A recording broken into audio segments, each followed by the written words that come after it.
일주일에 한 번씩 연주하다 보면 자기가 지금 무슨 얘기하고 있는지 사실 모를 때가 되게 많습니다. 전혀 경험해보지 않았던 그런 직업은 선택하고 장르는 선택하더라도 거기에 등장한 인물 캐릭터를 살리는 건 자기 경험을 가지고 다 저렇게 그려낼 수 있죠. 네. 모든 이야기는 장르보다는 거기에 들어가 있는 인간 관계가 훨씬 중요하거든요. 그렇죠. 네. 그런 면에서는 다들 빨리 자기 자신을 이렇게 들여다보길 바라죠. 그러면 갑자기 이야기가 그림이 입체감이 있게 돼요.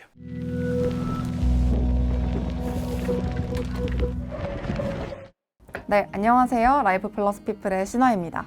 저희가 오늘은 공포의 외인구단이라는 아주 전설적인 만화로 한국 만화업계의 한 획을 그으신 이현세 만화가님의 작업실에 나와 있습니다. 작가님 안녕하세요. 네, 안녕하세요, 신하님. 초대해 주셔서 감사합니다. 이거 방문해 주셔서 고맙습니다. 일단 여기 작업실에 딱 봐도 그림들이 정말 많아서 네. 한번 이 그림들이 어떤 의미인지부터 간단하게 설명해 네. 주실 수 있을까요? 예. 이분이 이제 손의성 선생님인데 그림은 멋있어야 돼. 그런 울림을 주신 분입니다. 지금 봐도 그렇게 유행이 떨어져 있지 않는 느낌이죠. 그러니까 굉장히 것을 부렸던 이 불꽃은 45년 친구 장태산이라는 친구의 첫 데뷔할 때 작품의 속표지입니다. 최근에 선물 받았어요. 아, 그래서 옆에 저렇게. 네. 그 당시에 사인까지. 벌써 저렇게 잘 그리고 있었어요. 어떤 그림 그려주죠? 와, 그 엄지에 깜짝 놀라는 장면 있잖아요. 어머, 이건 봐야 돼 하는 그 장면. 그러죠 뭐. 와,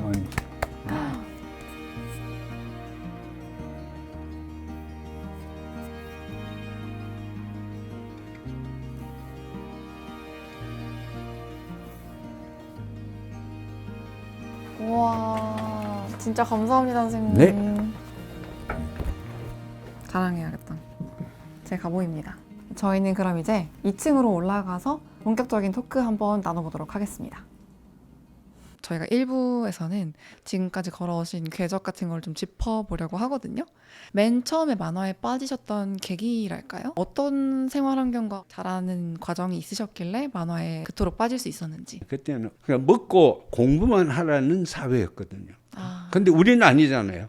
그렇죠. 놀아야 되니까. 그러니까 우리들끼리 이제 찾아낸 장난감이자 세계가 만화각이었어요. 만화에 그렇게 빠지게 됐고, 또 그림을 잘 그리는 애들은 당연히 몰래, 이거 되게 나쁜 짓인데 아주 멋있는 컷 같은 거 하나를 주인 몰래 살짝 이렇게 찢어가가지고 책을 살 돈은 없으니까 그것만 죽기 살기로 열 몇 번씩 이렇게 뺏길 거 아니에요. 지겨울 때까지. 그렇죠. 그래서 그 그림을 그리면서 자기가 재능이 있는 건지 없는 건지 그 평가서로들 가능해지죠. 그때 한 몇 번 옮겨 그려보니까 내가 애들보다 훨씬 재능이 있으셨군요. 네, 재능이 있더라고요. 훨씬 빨리 그리고 네. 그리고 제일 중요한 건 너무 재밌고 내가 재밌고 네. 그게 제일 중요하죠. 그게 제일 중요해요. 너무 재밌고 즐거운 거예요. 일탈이잖아요.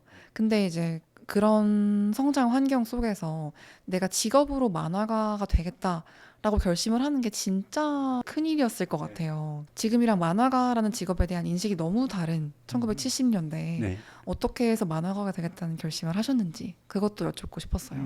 많이들 궁금해 하는데요. 특별한 이유가 있는 건 아니에요. 초등학교 때는 열심히 만화를 보고 살았지만 중고등학교 되면 약간 철이 드니까 만화책은 나쁜 책이다라고 하니까 자연히 이렇게 미술부로 옮겨져서 수채화 같은 거 이렇게 그리게 되고 그러다 보니까 미대를 가야지. 그나마 그림을 그릴 수 있는 데니까. 그래서 당연히 미대를 목표로 공부를 했었고 불행히도 학교 정보가 나빴는지 무심했는지 이 검사에서 내 눈이 색약으로 나온 거예요. 네. 병원에서. 그래서 그 당시 색약은 미대를 전혀 못 가거든요. 근데 제가 얼마나 낙천적인가 하면 그래 이거 뭔가 운명이 나를 막고 있는 것 같으니까 뭘 하긴 해야 되는데 그래? 그러면 흑백으로 그리라는 만화를 그리라는 운명이 아닐까. 좋아 그럼 그려보겠어.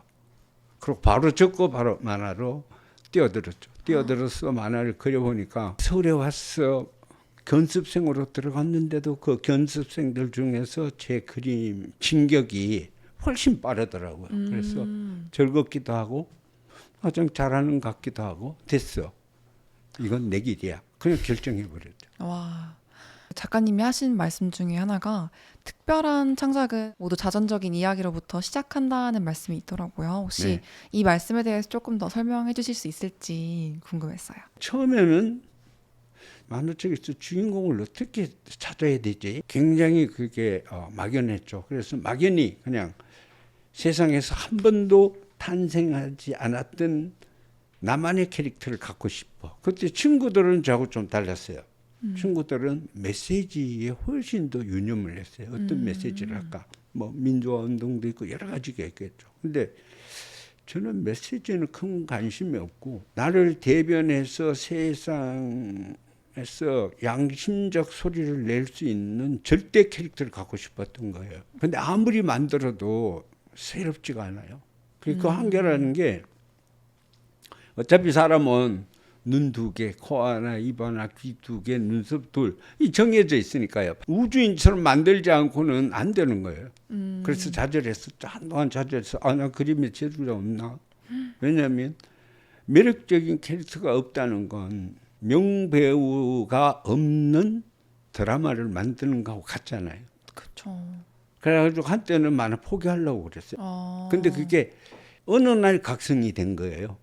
어느 날 어떤 계기로? 네, 어느 날 그게 이상하죠. 그게 멘토라는 건 희한하게 사람마다 다 다르게 와요. 나 같은 경우는 빙점이라는 소설 한 권이었었어요. 미우라 아야코라는 일본 그 당시 최고의 대중소설가가 쓴 소설이거든요. 네. 그걸 보니까 원수의 자식인데 부모들은 알고 있는데 얘는 모르고 들어가서 겪는 그 사나하게 얼어져 있는 두 엄마 아버지 밑에서 힘들어하는 그런 이야기를 다룬 건데, 그러니까 빙점이라는 건 사람이 어느 정도 되면 마음이 얼어붙어 가지고 그 얼어붙은 마음을 풀려면 또 얼마나 되는 높은 온도가 필요한가, 하여튼 뭐 그런 의미예요, 제목이.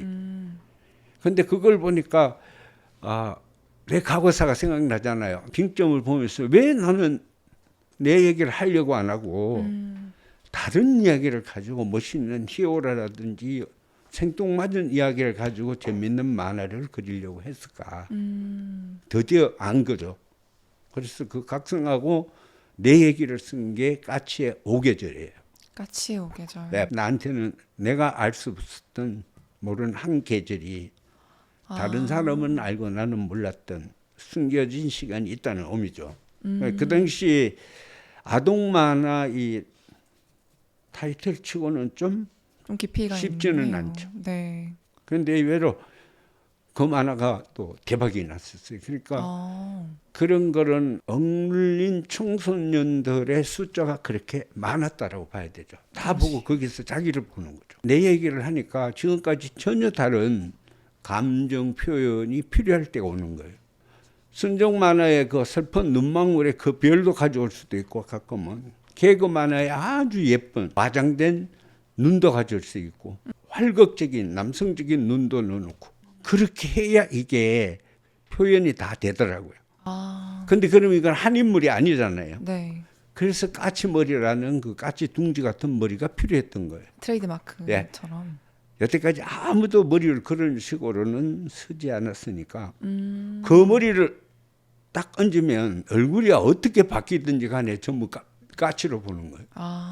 그래서 까치의 그 다양한 표현 능력은 그 장르를 넘어서 다 캐릭터들의 얼굴들을 다 가져왔기 때문에 가능했던 거고, 그러다 보니까는 평생 아무도 보도 듣도 못했던 그림체가 만들어져 버린 거예요. 모든 작가들이 초기작에 대해서는 어느 정도의 부끄러움이나 이제 그런 불만족스러움 같은 감정을 안고 있는 것 같은데, 그럼에도 불구하고 그 수치스러움 네. 같은 단계를 반드시 넘어가야만 뭔가가 나오는 것 같아요. 계속해서 그려야만. 그렇죠. 많은 친구들이, 아니 많은 학생들이 선생님 어떻게 해야 만화서들이 재밌게 쓸 수 있어요? 또 어떻게 그림을 잘 그리죠? 그러면 맨날 하는 얘기가 쉬운 일이다. 매일매일 일기를 쓰면 자기 마음을 표현하는 데 익숙해져서 스토리 글을 잘 쓰게 되고 결국 내면의 전쟁이니까요. 글도. 그림은 잠들기 전에 하루에 한 장씩만 그리지 않았던 포즈를 하나 그려보고 잠을 자면 그래서 모든 동작을 유연하게 그려낼 수 있는 실력이 되면 자기 그림체 하나가 만들어지거든요. 그리고 일기에서 자기 이야기가 만들어지고 지금도 뭐 전문 작가들도 보면 여러 가지 만화를 하는데 그게 어쨌든 뭐 학폭이든 환타지든 또 로맨스 환타지든 결국 자기 경험 얘기입니다. 학폭 같은 경우는 모든 남자애들 아니 지금 여자애들도 꽤 많이 들어가겠다. 공동 체험기거든요. 모든 학생은 다 가해자였던 피해자였던 방관자였던 셋 중에 하나예요. 그게 아닌 하나도 없어요. 근데 학폭에서 등장한 인물은 세 그룹이 항상 등장하죠. 네. 결국은 작가들이 자기 고등학교 때 다 겪었던 눈앞에 이거거든. 그리고 로맨스 판타지 같은 경우는 멀쩡하게 잘 지내다가도 사춘기가 되면 왠지 불만이 생기잖아요. 스스로에 대해서. 엄마 잔소리도 너무 심하게 듣기 싫어지고 자상한 아버지도 진짜 무능력자처럼 보이고 만사가 다 싫은 때가 그때 사춘기인데 로맨스 판타지는 바로 그런 애들의 모든 욕망을 꿈을 다 풀어주거든요. 그래서 그걸 정확하게 파고 들어가면 다 작가의 경험담이고 웹툰을 즐기는 모든 젊은 학생들의 자기 경험의 이야기를 써놓고 있는 거고 일주일에 한 번씩 연재하다 보면 자기가 지금 무슨 얘기하고 있는지 사실 모를 때가 되게 많습니다. 거기에 등장한 인물 캐릭터를 살리는 건 자기 경험을 가지고 다 저렇게 그려낼 수 있죠. 모든 이야기는 그렇죠. 이야기 그런 장르보다는 거기에 들어가 있는 인간관계가 훨씬 중요하거든. 그런 면에서는 다들 빨리 자기 자신을 들여다보길 바라죠. 그러면 갑자기 이야기가 그림이 입체감이 있게 돼요. 네? 사실은 되게 어린 나이에 그 공포의 외인구단이라는 작품으로 네. 큰 성공을 거두셨잖아요. 네. 그 작품이 이제 나왔던 게 1983년이고 네, 3년. 당시에 29살이셨는데 네. 와, 그 작품이 진짜 한국 대중만화의 역사를 바꿔놨다고 할 정도로 그만큼의 신드롬을 일으킨 작품이 지금까지도 없다는 평가를 받고 있더라고요. 네. 초기 작품들이 이 공포의 외인구단을 만드는데 어떤 영향을 미쳤는지 그것도 궁금했어요. 까치의 오계절에서 또 까치의 나라라, 까치의 링 이렇게 단편이 쭉 나갑니다. 그래서 이제 까치가 등장하고 엄지가 등장하고 마동탁이 등장했다가 마동탁은 지금 모든 저 웹툰 만화의 주인공입니다. 네. 스타일이 지금으로 나 혼자만 잘 되면 돼. 무슨 수를 쓰든 정상까지 가고 말 거야라는 캐릭터거든요. 네. 그 당시는 사가지 없는 캐릭터 1번이죠. 그게 이제 백두산이라는 캐릭터가 이제 등장해서 이연세 만화가 어느 정도 라인업을 네. 만들고 있었죠. 네네. 그러면서 외인구단에서는 뭐냐 하면 모든 사회에 불만이 있는 그런 캐릭터가 나오기 시작하는데 외인구단은 그 당시에 한국의 프로야구가 출발하는 동시에 그걸 기획했거든요. 네. 여태까지 우리나라의 스포츠는 아마추어 스포츠밖에 없었습니다. 네. 프로 스포츠는 돈을 위해서 자기를 위해서 연봉 협상하고 더 잘하려고 하는 것이 기본적인 생이니까 거기에는 스포츠의 미덕인 우정, 사랑, 도전, 승리 이거 외에 업무, 돈, 명예 오만 가지가 이제 다 가능한 이야기가 된 거죠. 그런 만화를 그릴 수 있게 된 거예요. 우리나라에서 국기로서 그걸 만들어 가지고 허용을 했으니까. 그래서 프로야구도 출범하고 맞춰서 한 거고. 그리고 거기에 이제 각 사람들을 넣는데 사회성을 넣은 거죠. 그 당시에 혼혈화 문제. 또 언제나 문제지만 모든 재능은 너무 다 뛰어났는데 키가 너무 작은 선수. 모든 게 다 만들어져 있는데 멘탈이 아주 엉망인 선수. 네. 이렇게 6명의 구단원이 모여가지고 전체를 팔러 다니는 얘기거든요. 네. 우리를 사라 그러면 승리 얼마를 주겠다. 그래서 거기에서 이연세 만화의 한 20명 정도 되는 앞으로에 나올 캐릭터가 라인업이 끝나버린 거예요. 그래서 강한 남자의 중년 손병호 이렇게 그 역만 주면 마치 20명의 배우가 나와가지고 각자 연기하듯이 이연세는 무슨 이야기든 해도 그 라인업만 잡아놓으면 독자들이 캐릭터를 보고 그만을 봐주는 거예요. 그러니까는 제 소원이 드디어 풀린 거죠. 내 캐릭터 하나도 본 적이 없는 캐릭터를 갖고 싶었거든요. 근데 그 캐릭터가 20명이 만들어진 거죠. 그러니까 어떤 이야기든 소화할 수 있는 거예요. 그래서 다양한 성격의 캐릭터를 만들어 놓으면 거기에다 역할을 하나씩 배우 캐스팅 하듯이 하나씩 준 거죠. 그 성격이 잡혀져 있으니까 각자 개성 있게 놀 수 있도록 그림도 그릴 수 있게 되는 거죠. 또 한편으로 궁금한 거는 어린 나이에 20대 후반에 그렇게까지 큰 성공을 거머쥐면 왜 흔히들 비교적 일찍 성공을 한 사람들이 나중에 그 성공이 좀 독이 되는 경우도 있잖아요. 네. 스스로의 부담감을 못 이긴다거나. 근데 작가님께서는 그런 부담감을 느끼셨던 적은 없으세요? 그런 부담보다는 네. 너무 황당했죠. 내가 대한민국에서 만화가 가장 잘 팔리는 사람이라고? 네. 정말 황당하잖아요. 그게 하루아침에. 딛고 있는 이 땅이 언제 꺼질지 모르는 그런 불안감에 시달리죠. 당연히. 그래서 그 다음 작품을 낼 때마다 뭘 내야 되지 생각을 하고 했는데 그때 한 가지 결심을 한 게 있습니다. 제가 만화를 그리면 좋은 만화도 그릴 수도 있고 또 재미없는 만화도 그릴 수 있어. 그런데 절대 하고 싶지 않은 건 똑같은 장르와 소재를 다시 한번 하고 싶지는 않는 거예요. 모든 것으로부터 자유롭게 살고 싶었죠.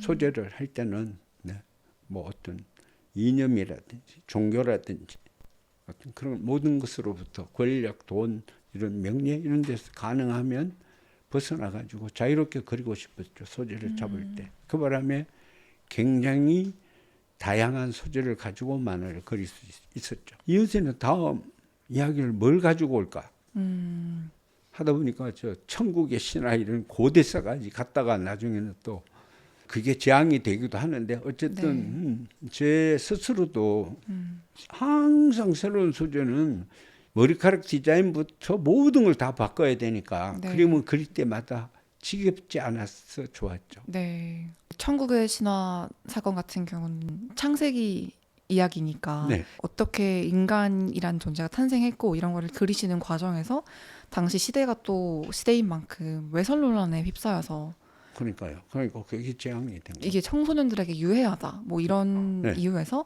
재판을 이제 6년씩 결국 마지막에는 대법원까지 가서 무죄 판결을 받으셨고 사실은 그 법조항이 위헌 판결이 났었죠. 네, 그러니까 허망하죠. 폐기된 법이기 때문에 지금 논하게 되지 않는다. 이래가지고 그게 이제 무혐의 처분된 거니까 영광스러운 그런 판정은 아니죠. 처음에 그 이제 1심에서 300만 원 벌금은 그냥 내고 끝내셨을 수도 있었을 텐데 작가님께서 어떤 내가 여기서 무너지면 뭔가 이 만화 업계 전반에 끼칠 영향 이런 것들을 고려해서 끝까지 싸우신 거잖아요. 6년이라는 세월을. 그 기간 동안 어떤 마음으로 이걸 버티셨던 건지 여쭤보고 싶었어요. 독립군이 된 기분이었죠. 우리 집에 애들도 이제 그 문제가 됐을 때 전부 애들이 초등학교, 중학생이고 이랬잖아요. 학교 가면 야, 너 아버지 야한 거 그리다가 깜빵 들어가 있다며. 그 굉장한 상처잖아요. 그런데 애들이 마치 자기 아버지가 독립운동하는 사람처럼 집에서 당당한 아버지를 받들어주고 그러니까 그게 큰 힘이 됐죠. 그래. 질 수는 없지. 일단 모든 만화인들 한 목소리로 여기서 이연세가 무너지면 우리의 표현 자유도 없어진다 이래가지고 일치 단결해 줬고. 작가님께서 정말 승승장구하시던 30대를 지나서 이 업계에서 최정상에 올라와 있다라고 모두가 인정하는 그런 상황에서 겪으셨던 일이기 때문에 이 6년간의 지난한 재판을 겪는 동안 또 작품 활동을 하기 어려웠다고 들었어요. 그렇게 6년이라는 세월을 보내고 난 뒤에 나와 보니 또 세상이 이전과는 많이 달라져 있었을 것 같은데 어떠셨어요, 당시로서? 그러게요. 40대 초반에 시작해가지고 50대가 돼가지고 나오니까 어쨌든 그건 있었죠. 그 6년 동안 내 만화를 한번 돌아보는 계기가 됐어요. 무슨 이야기를 했었지? 어떤 생각을 가지고 만화를 그렸지? 내 만화는 독인가 약인가? 그걸 처음으로 한번 되돌아봤습니다. 그 전까지는 내 캐릭터가 어떻게 살아야지, 어떤 세상을 견뎌왔지 이런 거에 관점이 있었지. 제가 무슨 얘기를 하고 있는지는 별로 생각지 않았거든요. 그런 자성의 시간이 한 절반. 아, 내 40대가 저놈들 때문에 완전히 다 박살났어라는 그 분노가 50%. 어떤 면으로 보면 작가가 더 성숙해지는 계기도 6년의 기간이 좋고 안 그랬으면 돌아보지 않고 계속 달렸을 거예요. 네. 뭐가 뭔지도 모르고.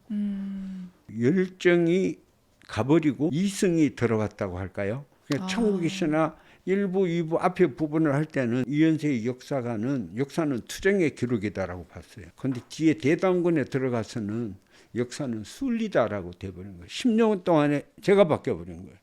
제 나이에 맞춰서 자유롭게 바람처럼 살았다고 그랬잖아요. 네. 그러니까 어떤 저는 이데올로기나 신념 이런 것들이 아주 확고하지가 않습니다. 그때 내 형편에 시대의 형편에 맞춰서 되게 잘 변해요. 카멜레온처럼. 그러니까 천국의 신화가 제가 개인적으로는 다른 사람들이 참 재밌다 하는 사람이 있어도 저는 실패작으로 얘기하는 게 천국의 신화 앞부분하고 뒷부분하고 작가의 철학이 완전히 다릅니다. 투쟁과 순리로 이렇게 갈라져 버립니다. 그 과정을 겪는 중에 바뀌었군요. 1부, 2부, 3부, 4부, 5부가 사실은 그렇게 네. 작가의 철학은 가치관은 전혀 다르다는 네, 그렇게 달라지는 게 사실 작품이라는 뭐 측면에서 보면은 말씀하신 것처럼 나쁠 수도 있지만 사실 이제 이런 실패, 어려웠던 시기를 겪으면서 더 성숙해지고 단단해졌다고 말씀하셨잖아요. 근데 저는 이제 작가님께서 이렇게 실패를 다루시는 방식, 실패에 대한 마음가짐이 되게 인상 깊게 들리는 것 같아서 이런 지점을 또 느꼈던 게 이제 SF 만화 예. 아마게돈 이거를 이제 애니메이션으로 바꾸는 프로젝트에 도전하셨다가 당시로서는 정말 큰 돈을 투자한 그렇죠. 아주 큰 프로젝트였는데 이게 또 이제 흥행 실패로 돌아가면서 제가 되게 인상 깊었던 거는 부끄러워지고 그럴 수 있는데 아마게돈 백서라는 거를 발표하셨더라고요. 40억이나 돈을 투자한 사람들을 이은세 하나 보고 투자한 거거든요. 한국 애니메이션 어떻게 성공한 사례도 없는데 그걸 생각하면 제가 몇 가지 뼈저린 잘못이 있죠. 나를 믿고 돈을 1억, 2억씩 투자해 준 그런 사람들한테 배임이고 둘째는 한국 애니메이터들한테 큰 죄를 지은 거예요. 이연세가 해도 안 된다라는 굉장히 부정적인 영향을 줘버린 거예요. 감히 영화에 대해서 전혀 공부도 안 한 사람이 모르면서 오만하게 뛰어든 오만과 무지의 죄. 그러니까는 아마게도는 실패한 모든 이유는 이연세 총감독에게 있는 거죠. 다른 사람들이 어떻게 저를 이용해가지고 그걸 만들었든 간에 어쨌든 이름은 총감독 이연세가 들어가 있고 투자자들은 다 이연세가 있기 때문에 투자를 해준 거니까 마지막 헤어질 때 언젠가는 원수를 갖겠습니다. 그래서 다 적어놨는데 지금까지도 못 갖고 있어요. 근데 그렇게 실패를 마주할 수 있다는 태도도 되게 인상 깊었고 아마게돈이나 천국의 신화 사건 같은 일련의 과정들을 겪으시면서 이제 그 이후에 작가님께서 활동하시는 데 영향을 많이 줬을 것 같단 말이에요. 일단 항상 작품을 할 때 이건 무슨 얘기지라는 걸 항상 제일 먼저 생각하는 것. 악이든 선이든 관계없이 제가 무슨 얘기를 하고 있는지를 일단 제일 먼저 생각하고 그다음에는 많이 겸손해졌죠. 나도 실패할 수 있고 그러니까 출판업자나 이런 분들하고 대화를 할 때 양보까지는 아니고 굉장히 그쪽 얘기도 귀담아 들어주는 그런 사람이 됐었죠. 그전에는 일방통행이었거든요. 찍으려면 찍고 말란 말아. 그래서 전체적으로 두 작품 때문에 오만하고 건방졌던 만화가 이연세가 50 넘어서 비로소 이제 그 세상 이치도 좀 알고 나이에 맞게 점잖아졌다고 해야 되나요? 네. 그 뒤부터는 이제 일단 출판업자들하고는 그렇게 부딪힌 적은 없었던 것 같아요. 그런데도 그 두 개의 큰 실수가 있어도 만화를 그만 두고 싶다라는 생각은 한 번도 생각한 적이 없습니다. 라이프 플러스 피플 5번째 이야기, 한국 만화의 거장이라고 불리시는 이현세 작가님과 함께하고 있습니다. 저희 이제 1부에서는 작가님께서 걸어오신 만화 인생에 대해서 이야기를 해봤다면 2부에서는 교육자로서도 후배 만화가들을 양성해 오셨잖아요. 네. 만화 산업에 대한 작가님의 생각, 그리고 후배 만화가들에게 전하는 메시지, 이런 것들을 좀 다뤄볼까 합니다. 네. 그럼 긴 시간 동안 수고 네. 많으셨고 수고하셨습니다. 저희 2부에서 다시 뵙도록 네. 하겠습니다. 고맙습니다. 네, 감사합니다.